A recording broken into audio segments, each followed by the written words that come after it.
좀 오래된 노래지만 들으면 들을수록 사람이 기분이 좋아지는 그런 노래가 있습니다. 후렴구만 읽어드려 볼게요. 나는 행복합니다. 나는 행복합니다. 나는 행복합니다. 정말 정말 행복합니다. 네. 여러분은 이 노래의 주인공이십니까? 나는 행복합니다. 나는 정말 정말 행복합니다. 이렇게 자신 있게 고백하실 수 있으신가요? 하나님은, 우리가 믿는 하나님은 복되신 분이십니다. 하나님은 스스로 조금도 부족함이 없이 스스로 행복하신 분이시죠. 뿐만 아니라 하나님께서는 하나님의 자녀인 우리들이 그 누구보다도 행복하기를 바라시는 분이십니다. 여러분, 사랑하는 사람이 행복하면 어때요? 속상합니까? 질투가 생기나요? 아니에요. 남편이 행복하고 또 아내가 행복하고 사랑하는 자녀들이 너무 행복하면 그가 행복하다는 사실이 되게 기쁨이 되고 행복이 되는 것이죠. 우리가 하나님께 영광을 돌린다, 하나님께 영광을 돌려야 한다, 그런 이야기 자주 듣고 여러분 신앙생활 하고 계실 겁니다. 그런데 어떻게 우리가 하나님께 기쁨이 되고 하나님께 영광을 돌려드릴 수 있을까? 여러 가지 방법이 있을 수 있다고 생각합니다. 그러나 우리가 행복한 것, 우리가 하나님 안에서 기뻐하는 것, 이게 하나님의 기쁨이 되는 거예요. 이것이 하나님께 영광이 되는 겁니다.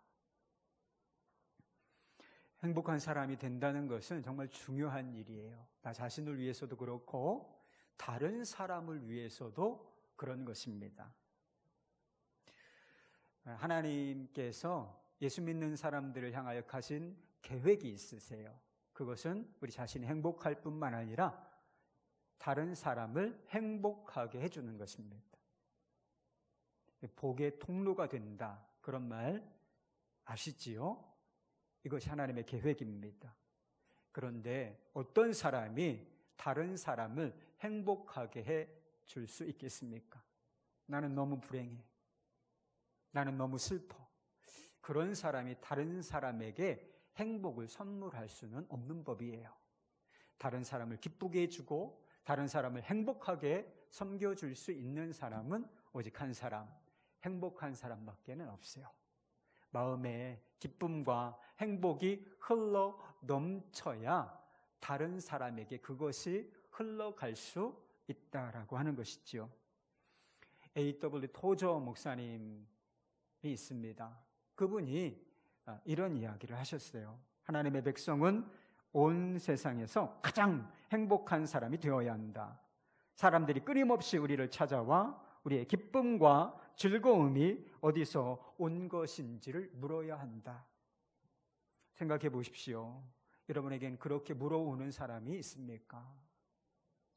당신 안에 있는 기쁨과 즐거움은 도대체 어디서 온 것입니까? 당신 안에 있는 행복의 비결은 무엇입니까? 그런 질문을 단 한 번이라도 받아보신 적이 있으십니까? 오늘도 매일 전도대원을 모집한다, 그렇게 광고를 드렸습니다. 반응이 좀 미약한 것이 제 마음에 조금 낙심이 되기도 해요. 그런데 생각해보면 전도라고 하는 것이 억지로 할 수 있는 것은 아니다, 그렇게 생각합니다. 어떤 때는 억지로라도 전도하라, 이 복음의 말씀을 전포하라, 결단하고 순종해야 할 때가 있는 것입니다. 그런 사람에게 하나님께서 예비하신 은혜를 베풀어 주시기도 하는 거죠. 그런데 본래 전도는 그렇게 하는 게 아닙니다. 전도는 어떤 사람이 하는 것인가? 행복한 사람이 하는 것입니다. 행복한 사람은 예수 안에서, 행복한 사람은 전도하라 마라 이렇게 할 게 없어요. 전도하게 되어 있다는 것이죠. 지금 1:1 양육을 받는 분들이 있으십니다. 우리 새가족들도 그리고 기존 교우들도 1:1 양육을 받으시는 분들이 있습니다. 그런데 그 녹색 교재의 책 제목이 뭔지 아십니까? 당신은 행복하십니까? 라고 하는 것입니다. 그런데 제가 사역하면서 수없이 이 새가족 양육, 1:1 양육 수료하시는 분들의 간증을 들었습니다. 수많은 사람들의 간증을 들었는데 이게 어떤 사람들에게 그리고 많은 경우에 있어서 당신은 행복하십니까? 이 질문이 그분을 당황스럽게 만든다는 사실을 알았습니다. 충격을 받으시는 분들이 있다는 사실을 알았어요. 왜 그렇죠? 행복하지 않기 때문이에요. 목포 사랑의 교회를 섬기시는 백동조 목사님의 목회 철학이 행복이라는 것입니다. 이제 그분이 섬기시는 교회당 건물을 둘러보면 교회 건물이 온통 다 이 행복이라는 문구로 도배가 되어 있다 그래요. 여기 가도 행복, 저기 가도 행복, 그런 문구로 다 도배가 되어 있다는 거예요. 그런데 그분이 인터뷰한 기사를 본 적이 있습니다. 근데 그분이 인터뷰를 하시면서 어떤 이야기를 하셨는가? 행복하지 않으면 예수를 잘못 믿는 것이다. 행복하지 않으면 예수를 잘못 믿는 것이다. 여러분, 이 이야기에 동의하십니까? 하나님은 우리가 행복하기를 원하세요. 그리고 우리에게 행복을 선물해 주시기 위하여 이따 말씀드리겠지만 상상하기 어려운 희생과 대가를 지불하셨습니다. 그런데 우리는 왜 예수를 믿으면서도 행복하다, 이런 느낌을 갖고 있지 못한 것입니까? 마치 물이 없는 곳에서 물을 구하는 사람처럼 행복이 없는 곳에서 여전히 행복을 찾고 구하고 있기 때문인 것입니다. 많은 사람들이 행복이 어디 있다고 생각하는가? 대개는 좋은 환경 속에 있다고 생각합니다. 부귀영화 속에 행복이 있다고 생각해요. 부자는 행복하다. 성공한 사람은 행복하다. 인기와 명예를 얻은 사람은 행복하다. 이렇게 여기고 거기에서 행복을 찾으려고 한다는 것이지요. 마태복음 5장부터 7장까지가 산상수훈이라고 알려진 예수님의 설교입니다. 그리고 이 8가지 복, 8복에 관한 말씀이 그 도입 부분인 것이지요. 우리말 성경에는 복이 있다 이렇게 번역을 했지만 헬라어로 마카리오스라고 하는 단어인데 원문에 충실하게 번역을 한다면 행복하다라고 번역을 해야 한다고 합니다. 그러니까 예수님께서는 그렇게 말씀하신 것이죠. 이런 사람은 행복하다. 이런 사람은 행복하다. 행복한 사람의 유형 8가지를 제시해 주신 것입니다. 예수님께서 어떤 사람들을 행복하다고 말씀하셨는가? 심령이 가난한 사람들은 행복하다. 애통하는 사람은 행복하다. 온유한 자는 행복하다.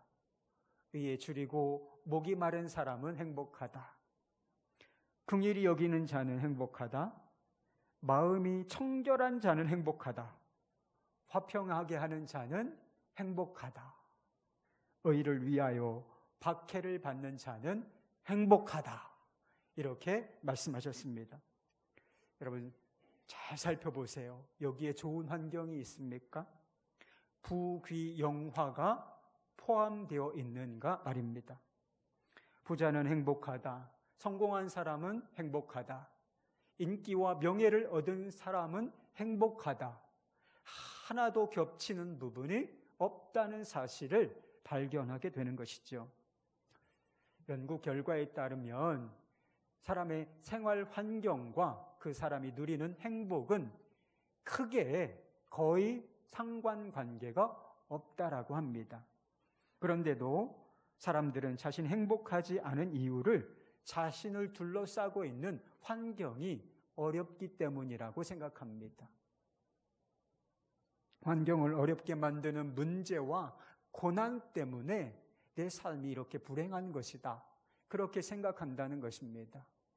돈이 없어서 불행하다? 성공하지 못해서 불행하다? 좋은 직장이 없어서 불행하다? 좋은 남편, 좋은 아내가 없어서 불행하다. 이렇게 생각한다는 것입니다. 그러나 예수님께서 우리에게 말씀해 주시는 진실은 무엇입니까? 그런 것들은 행복과 상관이 없다는 것입니다. 조금 부드럽게 말해서 거의 상관이 없다라고 하는 것입니다. 구약 성경에 보면 부귀영화의 대명사가 있어요. 누구죠? 부귀영화 하면 딱 생각나는 사람이 있어요. 솔로몬입니다. 그는 그 시대의 모든 좋은 것들을 가지고 누린 사람입니다. 누가 대신 얘기해 주는 것이 아니라 자기 스스로도 내가 모든 좋은 것들을 가져도 보고 누려도 보았다. 스스로 고백한 거예요. 그런데 그 사람의 진실한 고백이 무엇인지 아십니까? 헛되고 헛되니 모든 것이 헛되도다. 행복한 자의 고백이 아닌 것이지요. 정신과 의사인 폴 마이어라고 하는 사람이 자신의 임상 경험을 통하여 이런 이야기를 했습니다. 백만장자 사업가들이 내 사무실에 찾아와서 하는 말이 자기는 큰 집, 요트, 별장, 착실한 자녀, 미모의 정부, 눈치를 채지 못하는 아내, 회사 내에 안정된 지위가 있으나 자살 욕구도 함께 있다는 사실을 털어놓고는 한다. 세상이 줄 수 있는 것은 다 있는데 딱 하나, 마음의 평안과 기쁨은 없다.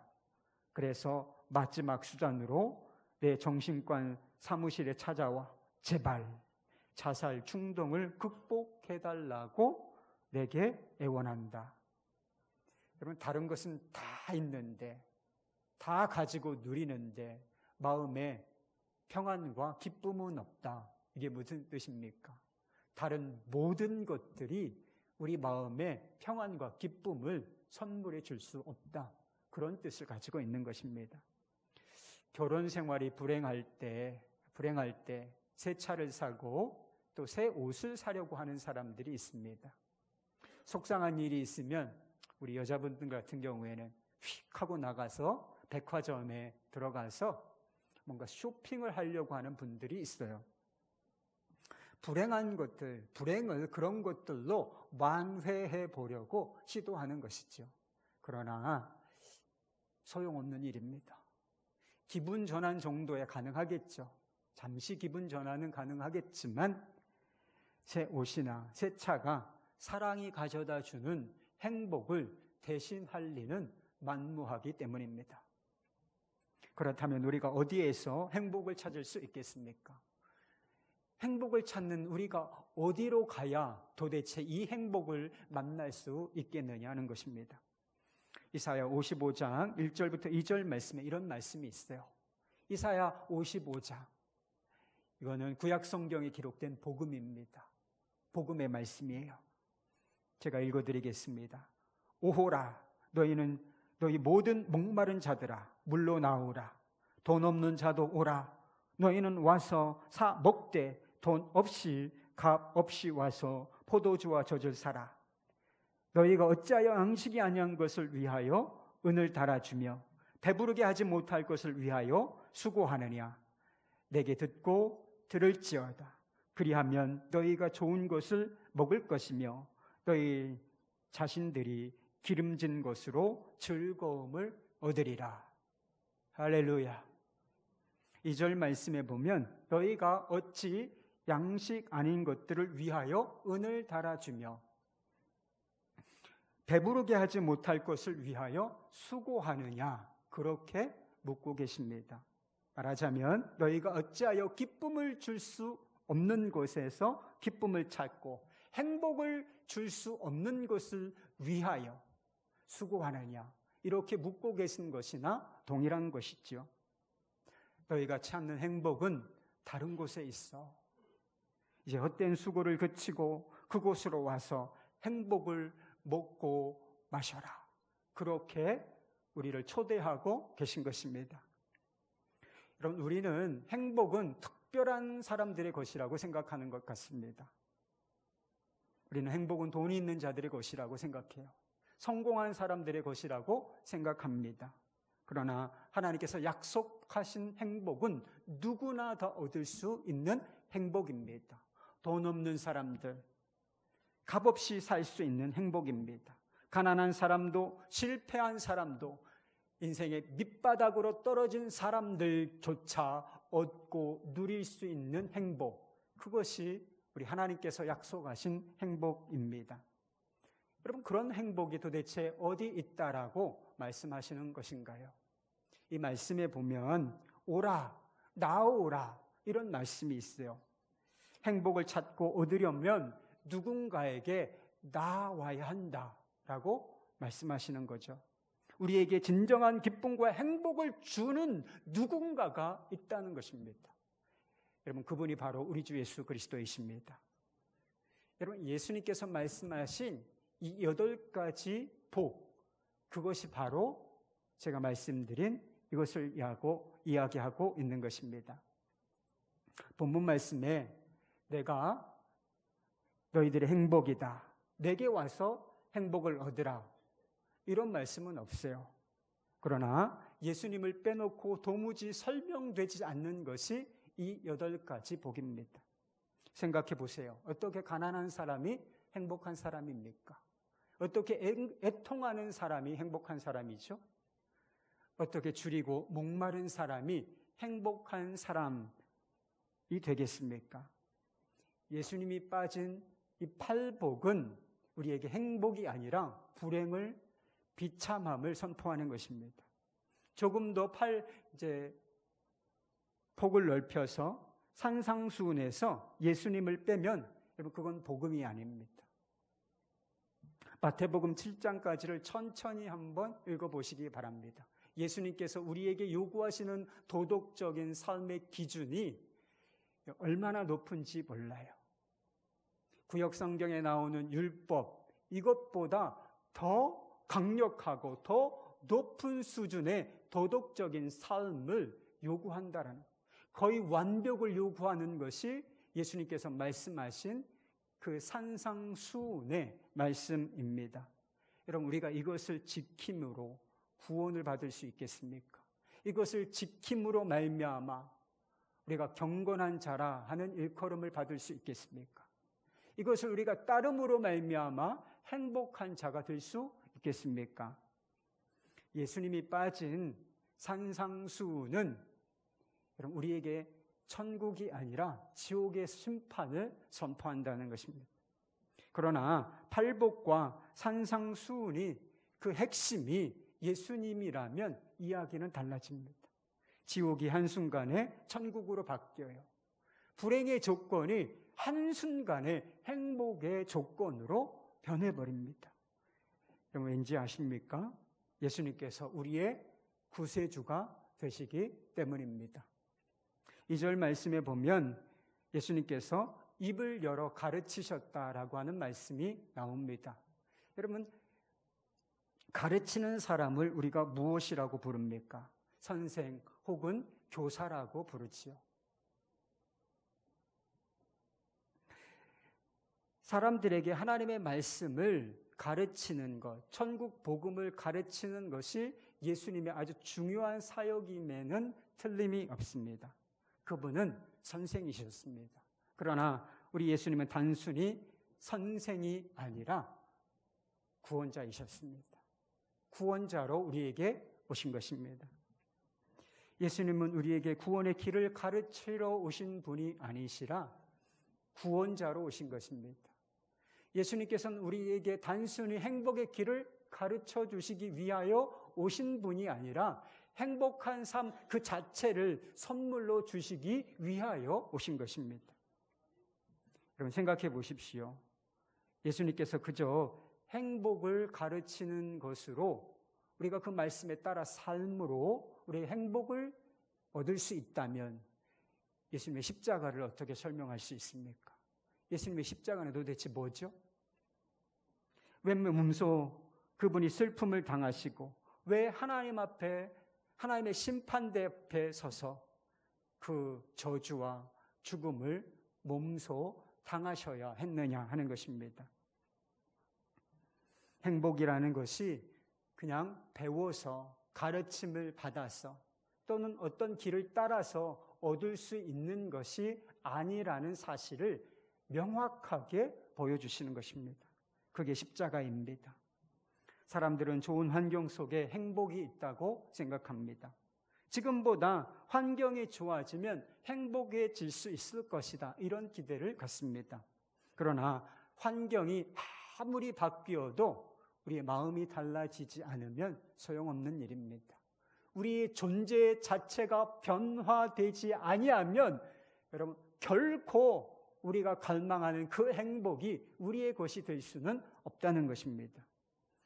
요한복음에 보면 예수님께서 니고데모에게 그런 말씀을 하신 적이 있어요. 사람이 물과 성령으로 거듭나지 아니하면 하나님의 나라를 볼 수 없느니라.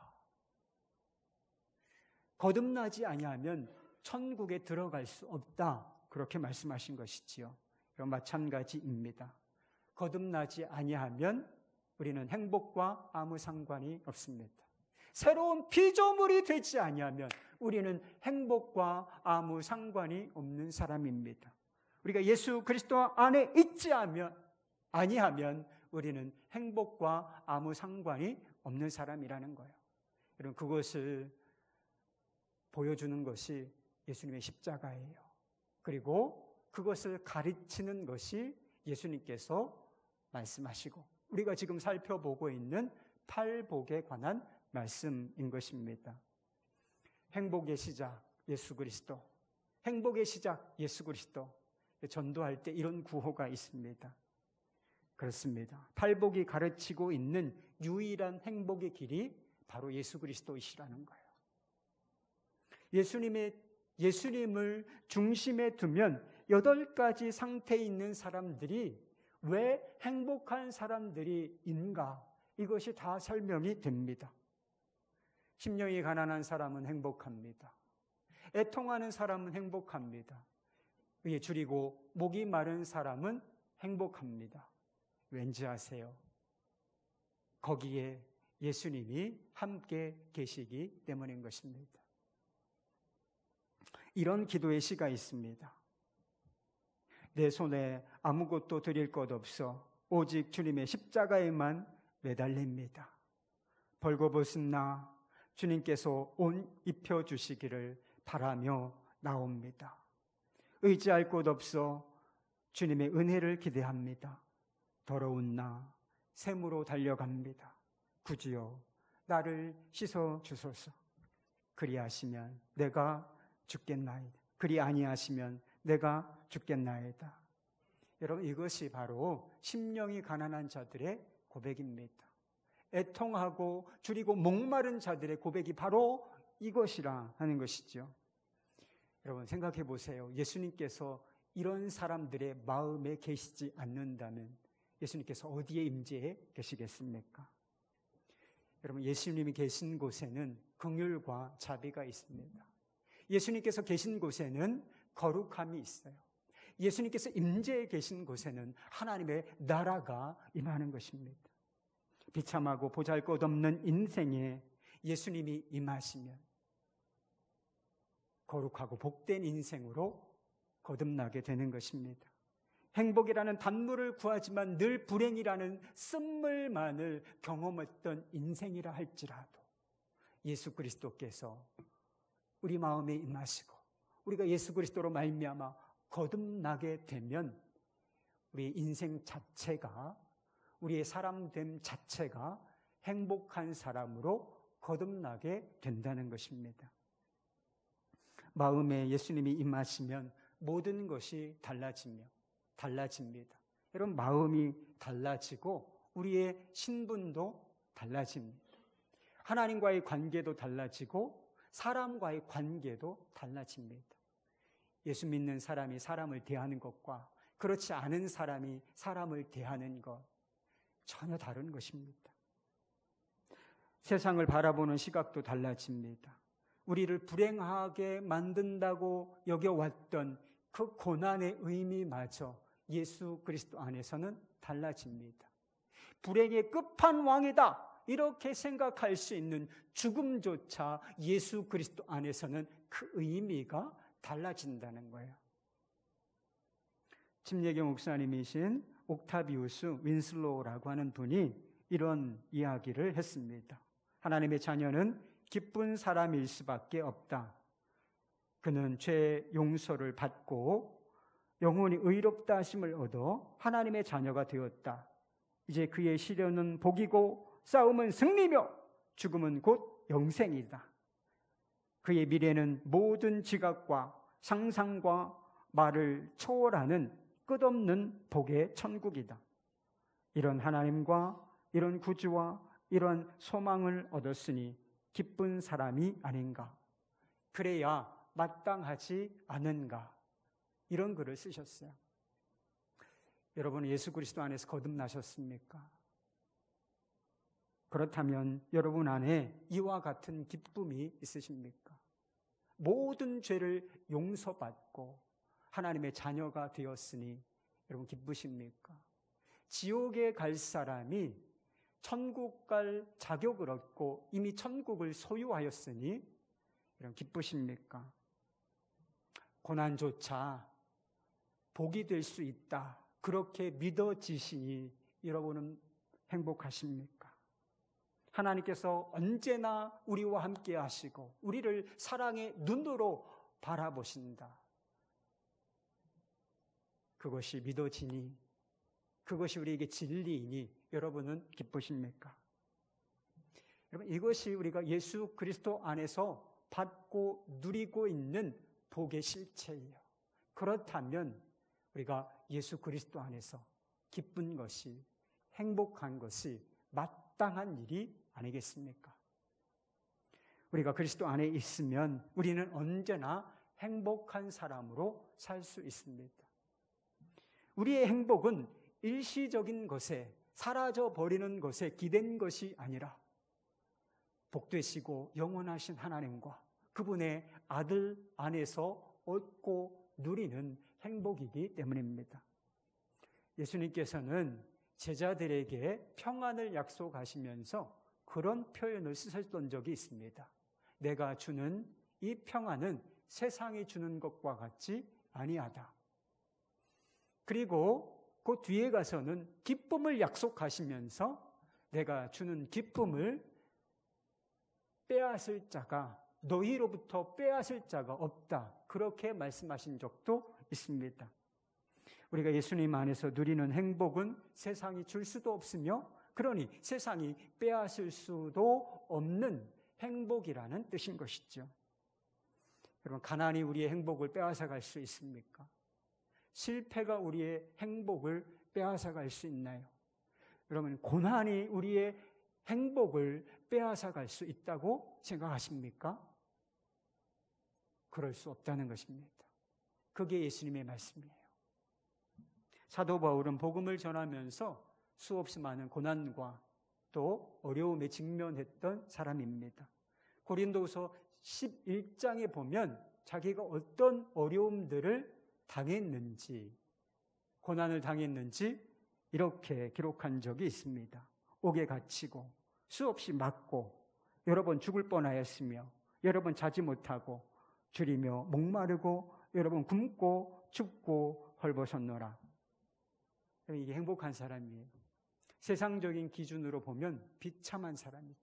불행한 사람이라고 해야 할 것입니다. 그러나 그는 예수 그리스도 안에서 얻은 이 기쁨과 행복을 빼앗기지 않았습니다.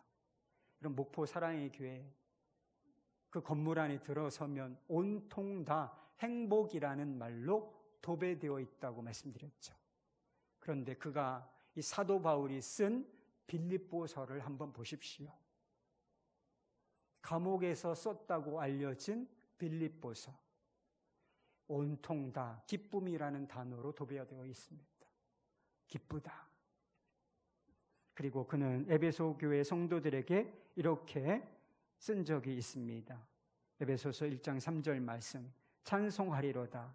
하나님 곧 우리 주 예수 그리스도의 아버지께서 그리스도 안에서 하늘에 속한 모든 신령한 복을 우리에게 주셨다. 간단하게 설명해 드릴게요. 이게 무슨 뜻인가? 나는 행복합니다. 나는 행복합니다. 정말 정말 행복합니다. 이렇게 노래를 부르고 있는 거예요. 하나님 앞에서.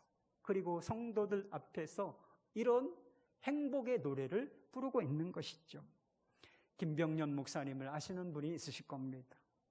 아내가 셋째 딸이 태어난 지 사흘 만에 의식불명으로 쓰러져서 식물인간이 되고 말았습니다. 한참 시간이 지났는데 지금도 여전히 침대에 누워서 꼼짝없이 말 한마디 못하는 그런 상태에 놓여 있습니다. 엄마의 사랑을 받지 못하고 자란 이 셋째 딸이 항상 안타까웠다 그래요. 그런데 그 딸이 9살 때에 어느 날인가 이 아빠에게, 목사님에게 묻더라는 것입니다. 아빠, 우린 가난한데 왜 이렇게 행복하지? 아빠, 우리는 가난한데 왜 이렇게 행복하지? 이게 9살짜리니까 인생을 뭐 알고 이런 이야기를 하나 싶어서 다시 질문을 했다고 합니다. 너 가난이 뭔지는 아니? 막내야, 가난이 뭔지 아니? 대답하더래요. 돈 없는 거잖아. 그러면 행복은 뭐야? 우리가 기쁜 거잖아. 우리가 기쁜 거잖아. 그럼 애들은 거짓말을 안 해요. 진짜 행복하고 진짜 기쁘니까 이런 이야기를 할 수가 있었던 것이죠. 목사님이 책을 쓰셨는데 이 딸의 고백을 그대로 책 제목에 붙였습니다. 아빠, 우린 가난한데 왜 이렇게 행복하지? 어디서부터 온 행복입니까? 환경으로부터 온 거 아니에요. 예수님으로부터 온 행복입니다. 예수님을 중심으로, 예수님 안에서 사니 가난하지만 왜 이렇게 행복하지? 이렇게 고백할 수 있었던 것입니다. 돈이 없어서 행복하다, 불행하다, 돈 없어서 불행하다, 가난해서 불행하다, 이런 생각을 가지고 계시는 분이 있으세요? 사단과 세상에 속고 사는 것입니다. 돈 없어도 예수님 안에 있으면 얼마든지 행복할 수 있습니다. 예수님이 돈보다 말할 수 없이 우리에게 귀한 분이시기 때문인 거죠. 돈이 줄 수 있는 것과는 비교할 수 없는 것들을 예수님께서 우리에게 이미 허락해 주셨고 또 허락해 주실 것이 분명하기 때문인 것입니다. 감정은 우리에게 진실을 말해주지 않을 수 있어요. 어떤 때는 행복한가, 또 행복하지 않잖아. 우리에게 이런 사인을 보낼 수 있어요. 감정보다 중요한 것은 진리입니다. 예수 그리스도 안에서 행복한 사람, 예수 그리스도 안에서 행복한 사람, 이것이 흔들림 없는 우리의 그리스도인들의 정체성인 것입니다. 누가 뭐래도 나는 행복하다.